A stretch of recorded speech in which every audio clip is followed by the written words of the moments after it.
najisikia furaha, ni faraja, na binafsi mimi ni striker. Kwa hiyo nikifunga najisikia furaha. Pia tumepata ushindi, kwa hiyo nimefurahi zaidi. Ulikuwa ni mchezo wa namna gani kwenu? Tunaona leo mmetoka na idadi kubwa zaidi ya magoli. Inaenda kuwapa nini motisha gani kuelekea michezo iliyosalia kwenu? Kwanza niseme kumshukuru Mungu kwa kuweza kupata matokeo leo, pia kwa kuweza kufunga goli nyingi zaidi.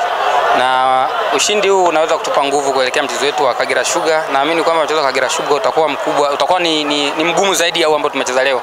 Kwa sababu hawakuwa na cha kupoteza, lakini wamepambana. Ila sisi tumepambana zaidi, tunaweza kupata goli 5 na kuweza kupata pointi 3 hivyo. Naamini mchezo ujao utakuwa mgumu, lakini tutahakikisha kwamba tunaweza kupata pointi 3.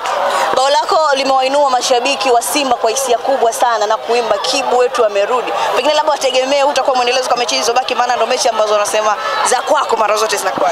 Mimi sijarudi, niko pale pale na nitaendelea kuwa hivi nilivyo. Nashukuru Mungu kwamba nimefunga, wamefurahi, nimefurahi hivyo. Basi. Sawa. Ukiacha mechi ya derby, pia mechi ya Kagera Sugar ni mechi ambayo hawatapoteza. Ndio.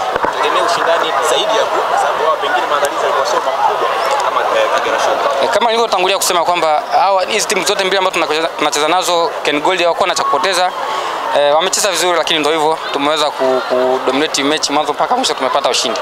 Pia mechi ya Kagera Sugar na wenyewe wana timu nzuri, wanachezaji wazuri. Haitakuwa mechi rahisi, itakuwa mechi ngumu, hivyo tutajitahidi, tutapambana kuhakikisha kwamba tunapata. Muhimu ni pointi 3. Sababu ukiangalia zimebaki mechi 2 na hizi mechi 2 ni muhimu zaidi kabisa kuelekea kuchukua ubingwa. Hivyo tutaweza kuhakikisha kwamba tunapambana kupata pointi 3. Shukrani. Asante.